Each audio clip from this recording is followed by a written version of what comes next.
नमस्कार मित्रों, पीसीएस पाठशाला में आप सभी का स्वागत है। UPSC 51 assistant professor general knowledge में पॉलिटिकल साइंस की सीरीज चल रही है और लगभग 1100 से 1200 प्रश्न सिर्फ आपको पॉलिटिकल साइंस के दिए जाएंगे, जो बहुत ही महत्वपूर्ण होंगे आप सभी लोग के लिए। तो टेलीग्राम बिल्कुल ज्वाइन करिएगा, लिंक डिस्क्रिप्शन में दिया गया है। एमपी असिस्टेंट प्रोफेसर और यूपी असिस्टेंट प्रोफेसर सभी प्रकार के असिस्टेंट प्रोफेसर की परीक्षा के लिए टेलीग्राम बनाया गया है, लिंक डिस्क्रिप्शन में है आप सभी लोग के लिए। एक बात आप लोगों को बता दूं, जो भी लोग सीरियस हैं, जो भी लोग गंभीर रूप से तैयारी कर रहे हैं, उन लोगों के लिए यह जानकारी है कि वह लोग हमारा यह बैच ज्वाइन कर सकते हैं। UP MP assistant professor paper 1 की संपूर्ण तैयारी कराई जाएगी। सिर्फ 999 रुपए का बैच है, ठीक है, 999 रुपए का बैच है। और इसमें यूपी और एमपी असिस्टेंट प्रोफेसर पेपर 1 की पूरी तैयारी, संपूर्ण सारगर्भित रामबाण तैयारी, परीक्षा होने तक हम आपके साथ रहेंगे। ऑफिशियल व्हाट्सएप नंबर यहाँ पर लिखा हुआ है, आप लोग हमारे ऑफिशियल व्हाट्सएप नंबर पर मैसेज कर सकते हैं। और जिनका सब्जेक्ट हिस्ट्री है, इतिहास है, उन लोगों के लिए भी बैच लॉन्च किया गया है। 1499 रुपए का बैच उन लोग का भी है। जो भी लोग सीरियस हैं, गंभीर हैं अपनी परीक्षा के प्रति, वह लोग मैसेज कर सकते हैं। आइए प्रारंभ करते हैं। और इस तैयारी में बहुत कुछ आपको मिलेगा। लगभग यहाँ पर 1000 क्वेश्चन की टेस्ट सीरीज लिखी है, लेकिन 1000 क्वेश्चन नहीं, लगभग 5000 क्वेश्चन की टेस्ट सीरीज होगी पूरे जीएस के पोर्शन का। चाहे मध्य प्रदेश स्पेशल की सीरीज हो या फिर उत्तर प्रदेश का जो जनरल नॉलेज है वह हो, जो 30 प्रश्न आपके जीके के आने वाले हैं, उस सब की टेस्ट सीरीज आप लोग को मिलेगी। और कंप्यूटराइज नोट्स भी मिलेंगे, हैंड रिटन नोट्स भी आपको मिलेंगे, लेक्चर्स क्लास लगातार आप लोगों को प्रोवाइड कराई जाएगी और टेलीग्राम पर भी मॉक टेस्ट लगातार होगा। तो जो लोग हमसे जुड़ना चाहते हैं वो लोग हमारे ऑफिशियल व्हाट्सएप नंबर पर मैसेज कर सकते हैं। आइए प्रारंभ करते हैं, शुरुआत करते हैं। UPSC 51 assistant professor general knowledge में जानते हैं आप भारतीय संविधान और राज्य व्यवस्था से संबंधित भी एक यूनिट दिया हुआ है, तो उसमें अच्छा नंबर प्राप्त करने के लिए यह सीरीज शुरू की जा रही है। और लगभग 50 प्रश्न आपके कंप्लीट हो चुके हैं। तो यह चौथी सीरीज है। अगर इसके पहले का वीडियो नहीं देखे हैं तो प्लेलिस्ट में जाइएगा, यूपीएससी 51 जी के पॉलिटी टेस्ट सीरीज के नाम से प्लेलिस्ट बनी हुई है, प्लेलिस्ट में जाइएगा और सभी वीडियो को देखिएगा। ठीक है, आइए शुरुआत करते हैं। यह चौथी सीरीज है। भारतीय संविधान का कौन सा भाग केंद्र शासित प्रदेशों के बारे में बताता है? भारतीय संविधान का कौन सा भाग है जो केंद्र शासित प्रदेशों के बारे में बताता है? तो केंद्र शासित प्रदेशों के बारे में बताने वाला जो भाग है वह आपका भाग 8 है। भाग 8, ये विकल्प सी जो है वो आपका सही है। भाग 8 यह आपके केंद्र शासित प्रदेशों के बारे में बताता है, तो विकल्प सी जो है वो आपका सही है। प्रश्न 52 देखिएगा, भारतीय संविधान ने भारत को किस प्रकार वर्णित किया है? भारतीय संविधान ने भारत को किस प्रकार का वर्णन किया है? तो विकल्प ए है राज्यों एवं संघ क्षेत्रों का महासंघ। क्या इस रूप में वर्णित किया है? या एक राज्यों का संघ? तो आप जानते हैं भारत एक राज्यों का संघ है, इस रूप में वर्णित किया है। तो विकल्प बी जो है वो आपका सही है, विकल्प बी। ये सभी इंपॉर्टेंट हैं, परीक्षा में आने वाले प्रश्न हैं। और मैं किसी प्रकार का कोई जोखिम नहीं पालना चाहता। मैं नहीं चाहता हूं कि कोई भी प्रश्न अगर परीक्षा में आए तो आप न कर पाए, ऐसा मैं नहीं चाहता हूं। इसीलिए मैं लगभग 1200 के करीब, मैं सिर्फ और सिर्फ पॉलिटिकल साइंस की टेस्ट सीरीज दे रहा हूं। और इसी तरह हर यूनिट में आपको बहुत ज्यादा टेस्ट सीरीज बहुत बेहतरीन ढंग से समझा कर दिया जाएगा। और परीक्षा में अगर आपने परीक्षा होने तक अगर आपने उनको फॉलो कर लिया, परीक्षा में बेहतरीन परिणाम आपको देखने को मिलेंगे। ये तो यूपीएससी की बात कर रहा हूँ, यूपीएससी की सीरीज है। और इसी तरह से मध्य प्रदेश का भी लगातार जीएस की सीरीज मिल रही है और लगातार मिल रही है। तो जो लोग हमारे कोर्स को ज्वाइन करना चाहते हैं वह लोग हमारे ऑफिशियल व्हाट्सएप नंबर पर मैसेज जरूर कर सकते हैं। प्रश्न 53 है कि भारत को एक गणराज्य मुख्य रूप से इसलिए माना जाता है क्योंकि। भारत को गणराज्य किस लिए माना जाता है? राज्याध्यक्ष का चुनाव होता है, क्या इसलिए माना जाता है? 15 अगस्त 1947 को सूचना मिली थी, क्या इसलिए माना जाता है? या फिर उसका अपना लिखित संविधान है तो इसलिए माना जाता है? या फिर उसकी सरकार संसदीय प्रणाली के अनुसार कार्य करती है तो इसलिए माना जाता है?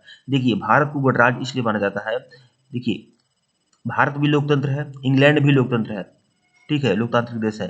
लेकिन इंग्लैंड सिर्फ लोकतांत्रिक देश है और भारत लोकतांत्रिक के साथ गणराज्य भी है, एक लोकतांत्रिक गणराज्य है।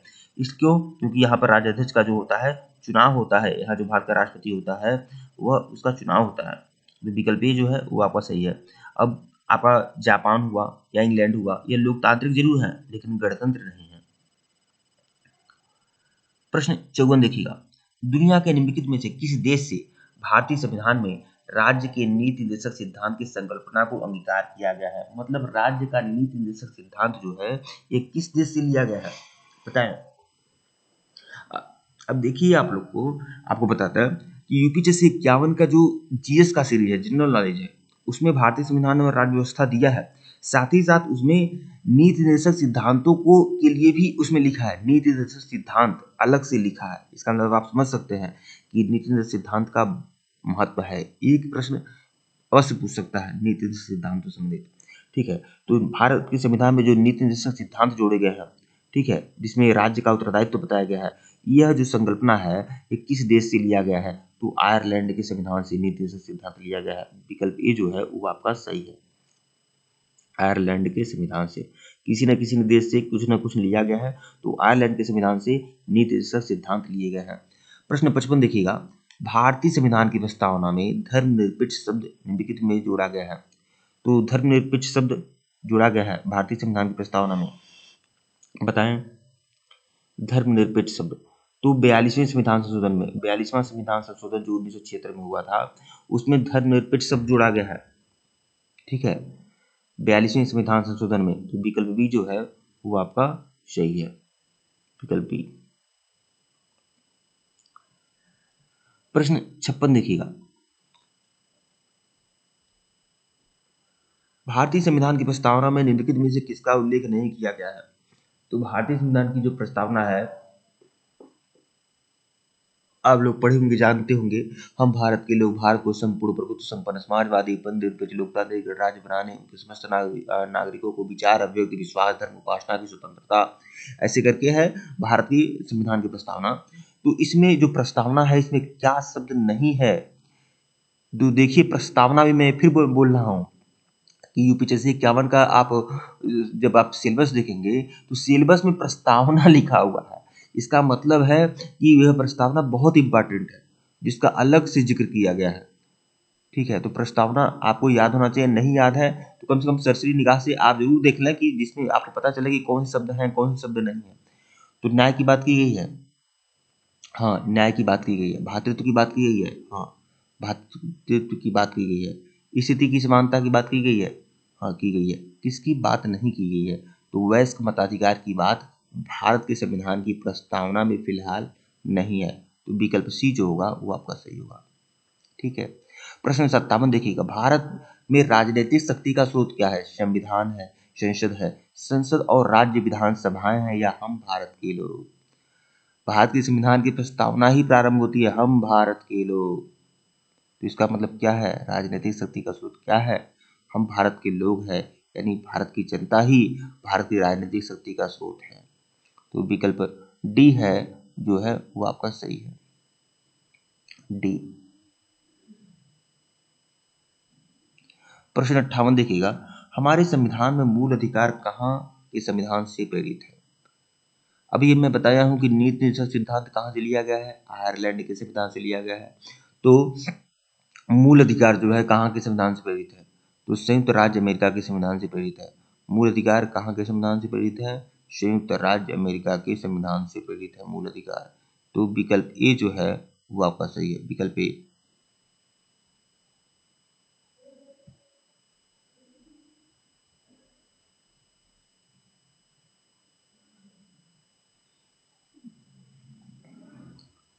प्रश्न 59 देखिएगा, भारत के संविधान का ढांचा तैयार करने के लिए हमने संघीय व्यवस्था की योजना किस देश से ली है? तो संघीय व्यवस्था की कहाँ से लिया है? कनाडा से। कनाडा से संघीय व्यवस्था लिया है, संघीय व्यवस्था। ठीक है, विकल्प सी जो है वो है कनाडा। भारत के संविधान का ढांचा तैयार करने के लिए हमने संघीय व्यवस्था किस देश से ली है? तो कनाडा से ली है। देखिए नीति निर्देशक सिद्धांत किस देश से लिया गया है? आयरलैंड के संविधान से लिया गया है। मूल अधिकार कहाँ से लिया गया है? संयुक्त राज्य अमेरिका से लिया गया है। ठीक है, और संघीय व्यवस्था कहाँ से लिया गया है? कनाडा से लिया गया है। इसे समझ भी सकते हैं, मूल अधिकारों की बात कौन करता है? कौन अपना अधिकार जताता है पूरे विश्व में? कौन सा ऐसा देश है जो बहुत पावरफुल अपने आप को मानता है और सब पर अधिकार जताने की बात करता है, अपना निर्णय थोपने की बात करता है? तो संयुक्त राज्य अमेरिका। ऐसे आप समझ सकते हैं। ठीक है, प्रश्न 60 देखिएगा, भारतीय संविधान भारत का वर्णन किस रूप में करता है? भारतीय संविधान जो है भारत का वर्णन किस रूप में करता है? राज्यों का संघ, अर्धसंघीय राज्य, राज्यों और संघ राज्य क्षेत्रों का महासंघ, एकात्मक राज्य। तो ये सब जानते हैं कि भारतीय संविधान क्या है। भारत क्या है? एक राज्यों का संघ है। तो विकल्प ए जो होगा वो आपका सही होगा। प्रश्न 61 देखिएगा, भारतीय संविधान में कितनी अनुसूचियां हैं? कितनी अनुसूचियां हैं भारतीय संविधान में? 9 है, 10 है, 11 है कि 12 है? तो भारतीय संविधान में कुल 12 अनुसूची है। 12 अनुसूची है भारतीय संविधान में। तो विकल्प डी जो है वो आपका सही है। प्रश्न 62 देखिएगा, भारतीय संविधान की प्रस्तावना में निम्नलिखित में से किस अभिव्यक्ति का प्रयोग किया गया है? भारतीय संविधान की प्रस्तावना में किस अभिव्यक्ति का प्रयोग नहीं किया गया है? तो संविधान की जो प्रस्तावना है, मैं फिर एक बार बताया था कि संविधान की प्रस्तावना आप अच्छे से देख लें, ठीक है। ये हमेशा पूछता है कि किसका प्रयोग नहीं है, किस शब्द का प्रयोग नहीं है। इसका मतलब सिलेबस के अनुसार आपको प्रस्तावना हमेशा याद होना चाहिए, तभी तो आप समझ पाएंगे, ठीक है। या तो प्रस्तावना याद होना चाहिए या तो आप एक बार जरूर देख लें ताकि आपको पता चल जाए। तो देखिए किस शब्द का प्रयोग नहीं है? धर्मनिरपेक्ष का प्रयोग किया गया है। सर्व सत्ताधारी लोकतांत्रिक गणराज्य, देखिए समाजवादी प्रयोग किया गया है। धर्मनिरपेक्ष भी प्रयोग किया गया है। समाजवादी, पंथनिरपेक्ष, लोकतांत्रिक गणराज्य बनाने ऐसे है। संघीय व्यवस्था भी है, किसका प्रयोग नहीं किया गया? सर्व सत्ताधारी लोकतांत्रिक गणराज्य, इसका प्रयोग नहीं किया गया। तो विकल्प ए जो है वो आपका सही है। यहाँ संघीय लिखा हुआ है।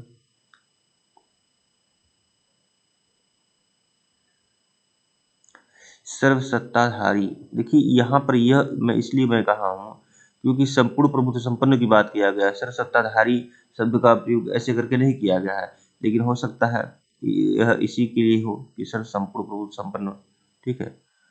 तो शायद संघीय व्यवस्था का प्रयोग नहीं किया गया है, विकल्प डी, ठीक है। प्रश्न 63, भारतीय संविधान की 8वीं अनुसूची में कितनी भाषाएं शामिल हैं? भारतीय संविधान की 8वीं अनुसूची में कितनी भाषाएं शामिल हैं? 18, 22, 16, 12। वर्ड्स 8वीं अनुसूची में कितनी भाषाएं शामिल हैं? 22, ठीक है। यहाँ पर आंसर भी लिखा हुआ है, आंसर कौन सा सही है ये भी ध्यान दीजिएगा आप लोग। प्रश्न 64 देखिएगा, भारतीय संविधान में कितने अनुच्छेद हैं? 365 अनुच्छेद हैं या 396 हैं, 398 हैं, 399 हैं? कितने अनुच्छेद हैं? तो 395 अनुच्छेद हैं। प्रश्न जो विकल्प ए है वो आपका सही है। भारतीय संविधान में कितने अनुच्छेद हैं? 395 अनुच्छेद, विकल्प ए जो है वो आपका सही है। प्रश्न 65 देखिएगा,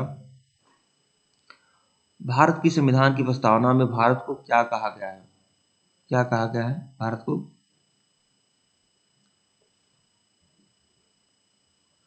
सर्वसत्ताधारी लोकतांत्रिक समाजवादी धर्मनिरपेक्ष गणराज्य, या समाजवादी लोकतांत्रिक धर्मनिरपेक्ष गणराज्य, या लोकतांत्रिक सर्वसत्ताधारी धर्मनिरपेक्ष समाजवादी गणराज्य, या समाजवादी धर्मनिरपेक्ष लोकतांत्रिक, ये क्या कहा गया है? तो विकल्प बी जो है आपका सही है, समाजवादी पथनिरपेक्ष लोकतांत्रिक गणराज्य,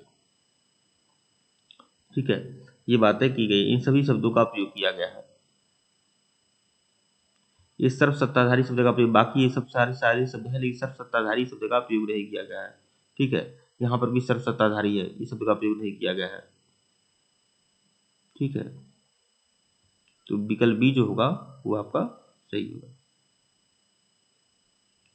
प्रश्न 66 देखिएगा, भारतीय संविधान की संघ सूची में कितने विषय हैं? भारतीय संविधान की जो संघ सूची है उसमें कितने विषय हैं? तो 97 विषय हैं। भारतीय संविधान की संघ सूची में कितने विषय हैं? 97 विषय हैं। तो विकल्प सी जो है वो आपका सही है। प्रश्न 67 देखिएगा, भारतीय संविधान में राज्य के नीति निर्देशक सिद्धांत की उदाहरण कहाँ से लिया गया है? तो यह बताया भी हूँ आपको, यह रिपीट हो गया क्वेश्चन। आयरलैंड के संविधान से नीति निर्देशक सिद्धांत लिए गए हैं, विकल्प डी जो होगा वो आपका सही होगा। प्रश्न 68 देखिएगा, भारत के संविधान की प्रस्तावना में कोई उल्लेख नहीं है, तो किसका उल्लेख नहीं है भारतीय संविधान की प्रस्तावना में? न्याय का तो बिल्कुल उल्लेख है। सामाजिक, आर्थिक, राजनीतिक न्याय इस तरह की बात की गई है। भातृत्व का उल्लेख है, बिल्कुल है। बंधुत्व की बात की गई है। प्रतिष्ठा की समानता का भी उल्लेख है, ठीक है। प्रतिष्ठा एवं अवसर की समानता, दो प्रकार की समानताओं की बात की गई है, किसका उल्लेख नहीं है? तो वयस्क मताधिकार का उल्लेख नहीं है, विकल्प डी।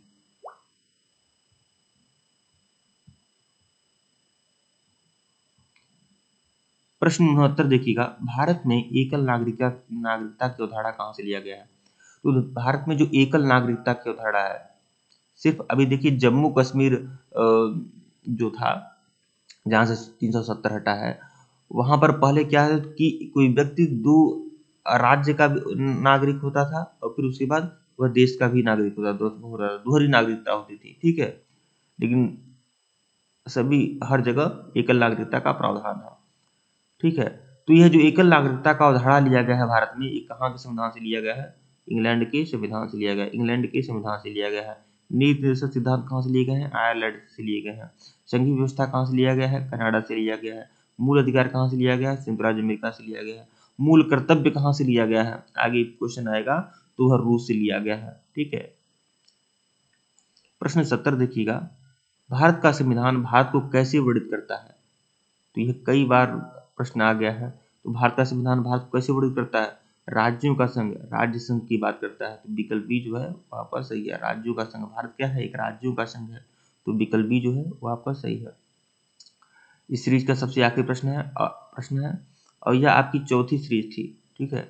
ये आपकी चौथी सीरीज थी और इसके पहले का वीडियो नहीं देखे हैं तो प्लेलिस्ट में जाइएगा, यूपीएचएससी 51 जीएस सीरीज के नाम से प्लेलिस्ट बनी हुई है, प्लेलिस्ट में जाइएगा, सभी वीडियो देखिएगा। जैसे ही मैं पॉलिटिकल साइंस के सभी मैं टेस्ट करा दूंगा, मैं उसके बाद मैं इन्वायरमेंट से संबंधित या फिर करंट अफेयर से संबंधित प्रश्नों पर मैं आऊंगा, ठीक है। आप लोग टेलीग्राम बिल्कुल ज्वाइन करिएगा, लिंक डिस्क्रिप्शन में दिया गया है और हमारे कोर्स को जरूर ज्वाइन कर सकते हैं। ऑफिशियल व्हाट्सएप नंबर डिस्क्रिप्शन में भी है और यहाँ पर भी शो हो रहा है, आप जरूर ज्वाइन कर सकते हैं। धन्यवाद आप लोग को।